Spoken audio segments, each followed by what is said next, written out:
अस्सलाम वालेकुम। वालेकुम अस्सलाम। तारफ़ करें। साईं समाजी वर्कर आहियां हाल जो सरदार अयास में मेमणनि में बि सरदार थिया आहिनि या तव्हांजो नालो सरदार मुंहिंजो आहे? नालो सरदार आहे। हा हा हूअं त कोन न, न, सरदार। बरोज ॿधंदा आहिनि। न सरदारी इहे त हिकिड़ियूं फ़रसूद रवायतूं आहिनि हिननि जे ख़िलाफ़ु आहिनि। तव्हां हिते जीजा ससी पुनो जे मज़ार ते वेठा आहियो, उते आया आहियो कशाला कढी, तव्हांखे छा महसूसु पियो थिए त हिते छा नाहे, छा थियणु घुरिजे? पहिरीं ॻाल्हि तव्हांखे जस ॾींदुसि जो तव्हां नवाब शाह मां हिकिड़ो सफ़र करे हिते आया आहियो, इहा तव्हांजी पुराणी कमिटमेंट आहे, तव्हांजो जज़्बो आहे।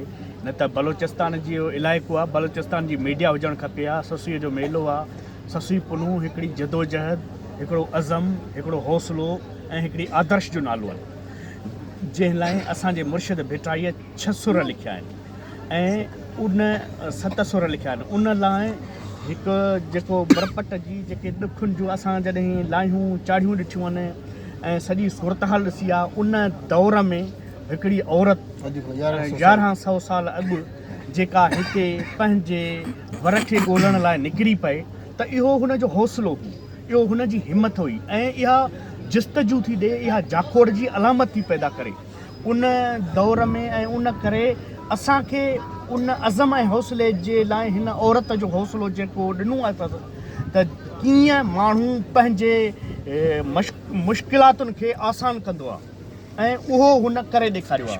मिरूं मांगर या लतीफ़ जीअं हुनखे चयो आहे त अङण मथे ओपरा जॾहिं ॾिठई उठ ॾायो न ॾागड़ खे ओगी साण अगठ हूंदनि तुंहिंजे हथ सूर परायसि जी, जेकॾहिं तूं सुजाग थी आहे त हीअ सूर कोन भुली आहे, पर उनखे लतीफ़ अमर बनाए छॾियो ऐं उन अमर किरदार लाइ तारीख़ में हुकूमतूं जेके हूंदियूं आहिनि, पंहिंजा सकाफ़ती जेके मर्कज़ हूंदा आहिनि, पंहिंजा माग हूंदा आहिनि, उन्हनि खे विरसे तौरु शामिलु कंदियूं आहिनि। मूंखे ॾुख आहे त बलोचिस्तान जे गवर्नमेंट हिते का सहूलियत पैदा कोन कई आहे। 1992 में जॾहिं आउं आयो हुउसि तॾहिं बि इहा सूरत हाल हुई, अॼु बि हीअ सूरत हाल आहे। हिकिड़ो शाहकार किरदारु आहे, अलामत आहे सचाई जी, सूंहं जी, जदोजहद जी, हौसले जी। उन हौसले ऐं अज़म खे माण्हुनि वधाइण जे बदिरां, गवर्नमेंट वधाइण जे बदिरां हिते रस्तो कोन्हे, हिते सहूलियतूं कोन्हनि। ॿियूं जेके निशानियूं आहिनि, जेके ससूईअ झागियूं आहिनि, ससूईअ जेका निशान आहिनि, पेरनि जा निशान आहिनि, ॿिया आहिनि, उनखे ॿिए हंधि किथे जेकॾहिं अहिड़ा आर्कियोलॉजीअ वारा, सकाफ़त खाते वारा उनखे महफ़ूज़ कंदा, पर हुकूमत जी बलोचिस्तान जी तमामु नाअहली चइजे जो हिन हिते हिस्टोरिकल शइ ते को ध्यानु ई कोन्हे।